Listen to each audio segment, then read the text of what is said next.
Сәлеметсіздер ме қыздар? Мастер-классымыздың екінші бөлімінде кругляшка сумкамызға замок тігеміз, подкладын тігеміз және де фурнитурасын орнататын боламыз. Замогын тікпес бұрын ең алдымен біз выкройкасын, подкладтың выкройкасын жасап аламыз. Міне мынандай подкладты кез келген матадан жасасаңыздар болады. Менде лен матасы. Ол үшін қараңыздар. Ең алдымен біз ішінің, яғни тігіп алмай тұрып, біріктіріп тігіп алмай тұрып, ішін өлшеп аламыз. Ол үшін қараңыздар, міне. Ішінің кішкене ғана, міне былай тура былайнан есептемейсіздер, кішкене көтеріп есептейсіздер. Диаметрін, менкінің диаметрі 17 сантиметр болды. 17 сантиметрге мен 3 сантиметр қостым. Сонда жан жақтарына 1,5 сантиметрден болған кезде екі жағына міне 1,5 және 1,5, сонда мен общий 20 қып алдым. 17-ге 3 сантиметр қосып 20 сантиметр қып алдым диаметрін. Және де міне мынандай нелер бар, боковой қырлар бар. Оны ішінен есептейміз. Міне былайнан белгілеп қойдық қой дәл ортасын. Бізде замок жаңағы ашылатын жері дәл ортасының жоғар жағынан кішкене бір петелька көтеріп ашылатын жерін осылай жасаймыз. Яғни міне мына жерден бастап, мына жерден осы дәл ортадағы тұрғанның жоғарғы петелькаға дейінгі мына аралық қана бізде ашылатын жер болады. Демек біз осы жердің төмен жағын есептейміз. Дәл ортасы, содан бір петелька жоғары көтеріліп есептейміз. Үш жағын, ішкі окружностьті өлшейміз. Міне жаңа көрсеткендей өлшейміз. Төмен жағын өлшейміз. Солайынан үш жағын. Және міне дәл ортасында тұрғаннан 1 сантиметр көтеріп өлшейміз. Менде ол жер 30 сантиметр шықты. Мен оған 2 сантиметр қосып 32 деп алдым. Себебі міне былай жанынан 1 сантиметр қайырып тастаймыз ішке қарай. Ал мына несін, қыр жағын біз ұзындығы 32 сантиметр болды. Енін, қараңыздар, енін былай есептейміз. Біз жаңа былай көтеріп есептедік қой, мына несін. Бет жағын есептегенде былай бір петелькаға көтеріп есептегенбіз. Демек, біз мына жерден бастап жоғары қарай есептейміз. Былай, мына жерден ұстап, жоғары қарай есептегенде менде 3 сантиметр шығып тұр, қараңыздар. 3 сантиметр және де екінші қақпағы бар. Ол 3 сантиметр болғанда менде 6 сантиметр болады, шовпен 8 сантиметр. Сонда оның ұзындығы 32 және ені 8 сантиметр. Домалағымыздың диаметрі 20 сантиметр болады. Солайынан қып домалақтан екі деталь және де ұзын жолақтан бір деталь кесіп аласыздар да. Не осылайынан тігіп дайындап аласыздар. Подкладымыз. Енді замок тігеміз. Замок мынандай разъемный замок аласыздар, яғни екіге ашылатын замок. Өте ыңғайлы бұл тігуге. Менікі 50 сантиметрлік замок болған, мен оны қысқартып алдым. Қалай қысқартқанда қалай өлшейсіздер? Дәл ортасын есептеп алдық. Осы тура ортасындағы мынау петелькамыздан 1 сантиметр төмен түсеміз. Былай 1 сантиметр төмен түсеміз. Осылайнан тігеміз. Есептегенде де осылайнан есептеп алып қырқасыздар. Осылай. Және мынаудан былайнан бір петелькаға былай төмен түсіп тұру керек осылайнан. Бірақ біз жапқан кезде мына жерден болады. Мынау үш жақта қалып қояды. Осылайнан қылып айналдырып тігіп аламыз. Түстес жібімізді аламыз.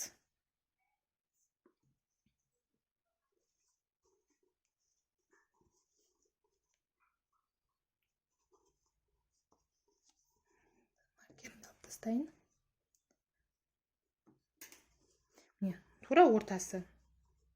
Осыдан былай бір петелькаға төмен түсіп тігу керекпіз.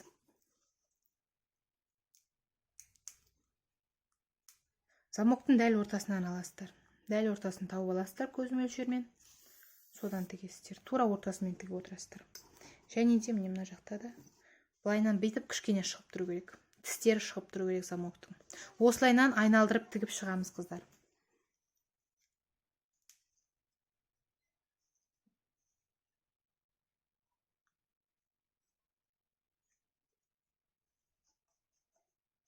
Мен бір тігісті бастап алайын.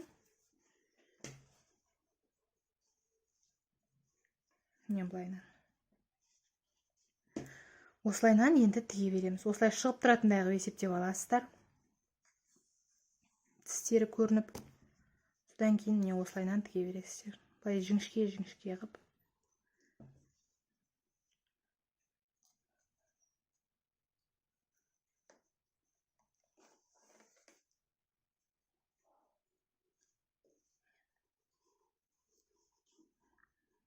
Тігісте білінбейді сол кезде.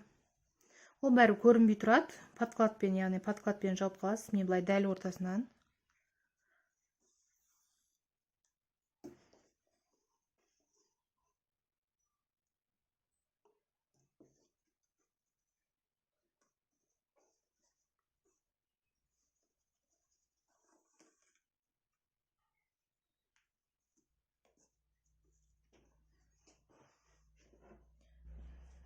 Осылай тіге береміз енді.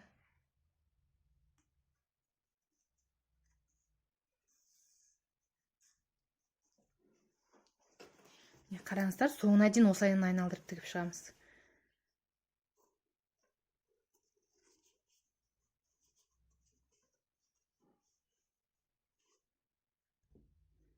Міне, мен айналдырып тігіп алдым.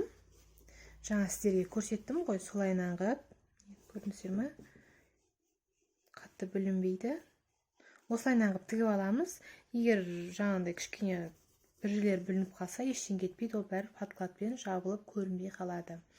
Енді бірге біріктіріп жабамыз да жан-жағын тігеміз, біріктіріп тігеміз. Біріктіріп жауып алыңыздар. Замогын жауып алдық сумкамыздың, енді төмен жағын біріктіріп тігеміз. Қараңыздар, бізде қыздар, біз дәл ортаны былай белгіледік, міне, мына дәл ортасы. Осы дәл ортасынан бір өрімге төмен түстік. Мына замогымыздың төмен жағы бізде, яғни төменгі дәл ортадан былай бір өрімге төмен түсіп тұр. Міне дәл ортасы. Біз осының мына бір жағынан, жоғары жағынан бір петелькаға жоғары көтеріліп тоқимыз. Неге бұлайынан, неге дәл ортасынан аламаймыз? Егер де біз мына жақтың дәл ортасынан және мына жақтың дәл ортасынан алатын болсақ, сумкамыз былай көтеріп ұстап жүргенде керісінше төңкеріліп кете беретін болады. Былай төңкеріп кете беретін болады. Сол үшін де центрдан кішкене жоғары қарай бір немесе екі петляға көтерулеріңізге болады. Өрімдердің ішкісінен аламыз. Өткізіп аламыз. Жіптеріңізді созып алуды ұмытпаңыздар кішкене. Тоқыған кезде созып алдық, солайынан сияқты созып аламыз.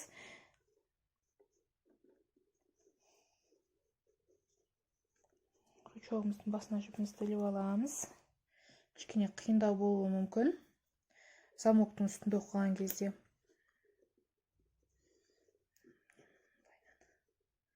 Одан кейін екіншісін. Одан кейін келесіден.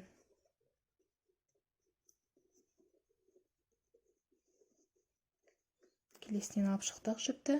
Былай өткіземіз. Кішкене тарта алыңыздар. Одан кейін келесінен не осылай барлық, яғни ішкі жақтарынан косичка бір өрім жасадық қой, осы бір өрімнің әр іш жағындағыларынан тоқитын боламыз. Біреусінен алдық, енді екіншісінен аламыз. Былай асты жағынан жұмыс жібін ұстаймыз. Былай өріп аламыз. Одан кейін келесінен. Қараңыздар.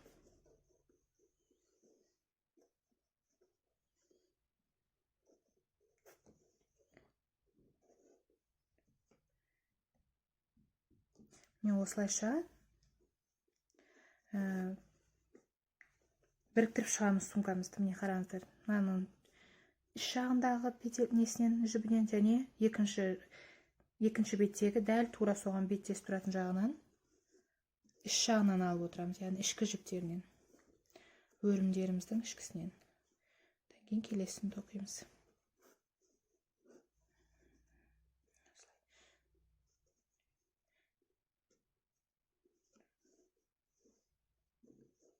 Енді қараңыздар, осы кезде кішкене тоқып өттік. Мына жіптеріңіз былай көбірек шығарып қойыңыздар. Енді замоктарыңызды ашыңыздар. Да ашып қойып, мына ішкі жіпті жасырып алыңыздар. Крючокпен жасырып шықсаңыздар да болады, іліп алып. Немесе инемен жасыру ыңғайлы, арнайы осындай тоқыма тоқитындарға арналған, тоқыма жіпке арналған ине болады. Міне осыны замоктың астына немесе былай қарай, яғни қалаған жаққа жасыра берсеңіздер болады. Себебі бізде подклад болады, ол көрінбейді. Жасырып аламыз. Міне мен ішкі жіпті жасырып алдым іш жағына. Енді ары қарай тоқи береміз.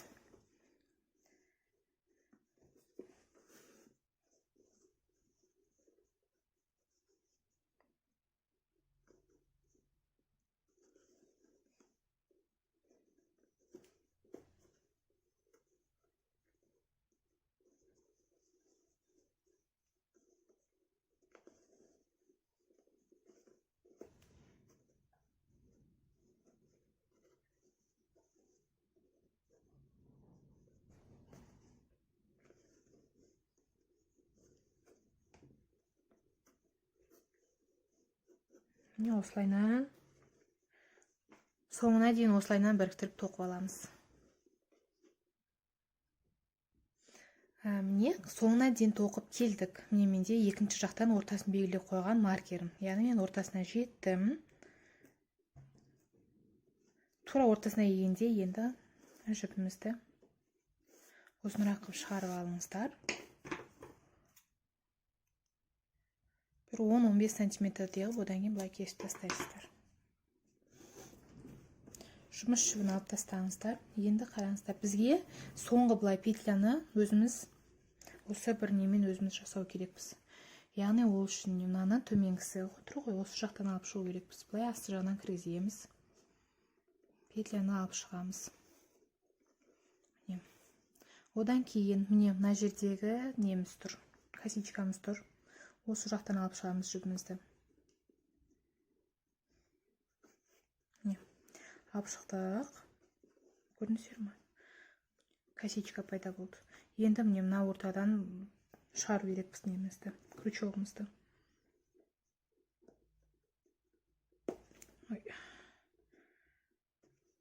Шығардық.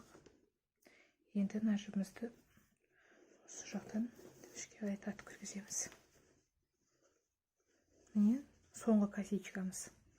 Енді бұны да тартамыз. Тартыңыздар. Міне кішкене жиырылу үшінші тартасыздар. Одан кейін барып мынаны ішіне жасырамыз. Жасырып, одан кейін подкладын тігуге көшеміз. Міне жасырып алдым жіптерін.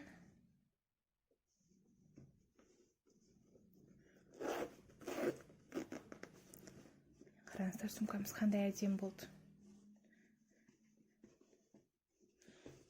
Формасын келтіріп алыңыздар. Жаңа біз ана ары-бері мұжғаннан кейін кішкене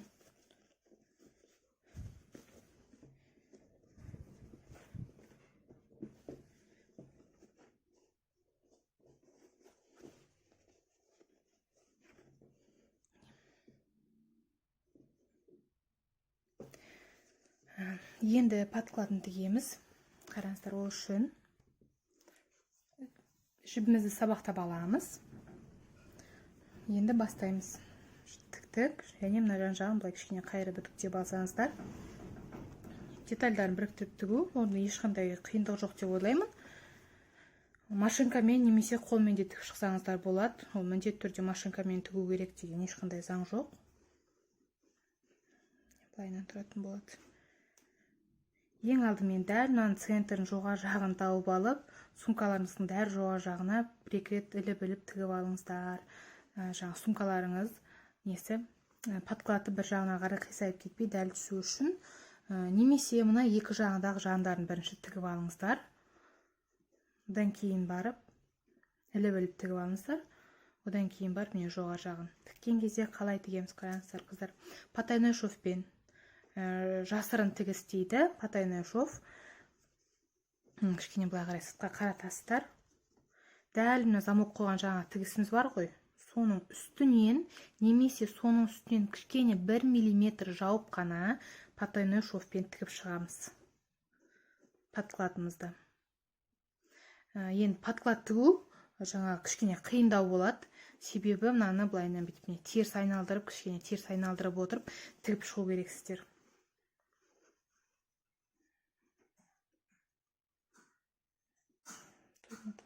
Жоғар жағын жоғар жағына келтіріп, осы жерден бастасаңыздар да болады тігістеріңізді. Одан кейін былай өтіп айналдырып, қайтадан осы жерге дейін тігіп алып келесіздер. Міне былайынан тігеміз. Қараңыздар, мен сіздерге қазір басын басып көрсетемін, потайной шов қалай тігілетінін. Сосын сол бойынша ары қарай барлығын айналдырып, дәл осылай тігіп шығасыздар. Бастап алдық. Одан кейін қараңыздар, бір жерден кішкене аламыз. Тура осы мына жіп шыққан жерден матаның дәл тура соған қарама-қарсы бетінен былай іліп аламыз. Арасын қатты алыс қылмаңыздар. Бүйтіп міне бір 5 мм-дай 5 мм-дай қылып алсаңыздар жақсы. Бүйтіп ара қашықтығын қараңыздар. Келесі жіп жаңа инені шығаратын жерін. Осы жерден шығардыңыздар. Енді дәл осылай міне мынау жіптеріңіз тұр ғой, осыдан 5 мм былай қарай алып, яғни жіптер бір-біріне беттесіп келіп тұру керек. Былай қарай шығарасыздар. 5 мм-дай жер бұл жерде де ара қашықтығы. Қатты алыс алып жүрмеңіздер, себебі әдемі болып көрінбей қалады ол кезде. Енді осыны көрдіңіздер ме, былай тіккен кезде жіптеріңіз көрінбейді сол кезде. Ешқандай жіп көрініп тұрған жоқ, қараңыздар. Қазір тағы да көрсетемін. Міне жіп былайынан шығып тұр. Дәл осыған міне қарама-қарсы келесі беттен былай іліп аласыздар. Мата жағын міне 5 мм-дай шығарасыздар. Енді міне мына жақтан да дәл осыған қарама-қарсы, міне бір-біріне қарама-қарсы түсу керек. Мына жіптер бір-біріне қарама-қарсы түсіп отыру керек. Сол кезде ғана олар жаңағы әдемі көрінбей жабылады. Одан кейін іліп аласыздар. Артқы жіп, тоқыма жіптеріңізді де бірге іліп аласыздар. Тек қана замоктың өзіне тігіп кете бермеңіздер. Осылайынан.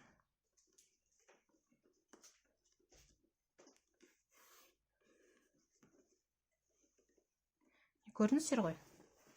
Ешқандай да жіп, тігіс, ештеңке көрінбейді. Осылай айналдырып тігіп шығасыздар. Мен былайынан әкеп, одан кейін мына жағын біріктіресіздер мына жерге. Мына жағына, сосын мына жағын. Барлығын осылай айналдырып тігіп шығасыздар.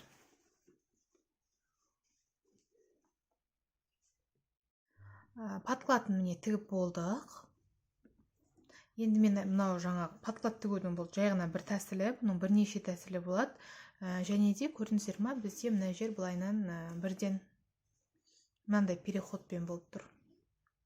Оны да астын міне былайынан жасауларыңызға болады. Мынадан 2 деталь кесіп қырқып аласыздар. Біріншісін тура осы жерден осылай есептеп, екіншісін жоғарғы не бойынша, жоғар жағы бойынша есептейсіздер да, дәл осындай қырқып алып, ортасынан 2-ге былайынан бөле саласыздар. Сонымен мынаған тіккен кезде міне мынандай болмайды. Ол кезде міне мынау сияқты болып тұратын болады. Түсіндіре алған шығар ме? Міне көрдіңіздер ғой, өзіңіз тіккенде де байқаған шығарсыздар. Мына жер стенкасына ар жағына тимей тұрады. Бірақ одан ештеңке өзгермейді. Себебі бұл жағынан бұл жаңағы ішінің кең немесе тар болып қалуына ешқандай әсер етпейді бұл. Подкладын тіктік. Замогын жауып аламыз. Енді цепь с карабином дегендерін, кольцо дегендерін орнатамыз. Мына кольцосы негізі өзі жеке сатылады, карабин дегені мынау, оның үлкендері де болады. Мынандай цеп. Мынандай ашылатын кольцо алыңыздар. Егер де бұндай ашылатын алмасаңыздар, онда мынаны тоқып атқан кезде бірге тоқу керек боласыздар. Сондықтан да міне осындай ашылатын алыңыздар. Енді қараңыздар, міне. Негізі көбінесе тоқитындар тоқыған кезде міне мына петелькасына орнату керек деп айтады. Міне мынау ең соңғы біздің неміз бар ғой, бір өріміз. Соған мына кольцомызды орнату керек дейді, бірақ маған олай ұнамайды. Себебі бұл жалғыз өзіне ұсталып тұрғаннан кейін бұл жаңағы ауыр заттың күшімен кейін созылып кетеді. Сол үшін міне мынадан осы міне өрім тұр ғой, соның үстінде міне тұр, екеуі тұр. Осыған орнатасыздар. Енді қолдарым не қап-қара деп естеріңіз шығып кетпесін. Картошка аршығам ғой, сөйтсем қолым қап-қара болып қапты картошканың несінен. Міне болды. Осымен біздің кругляшка сумкамыз дайын. Подкладын да тіктік, замогын да орнаттық. Сумкамыз дайын, қыздар.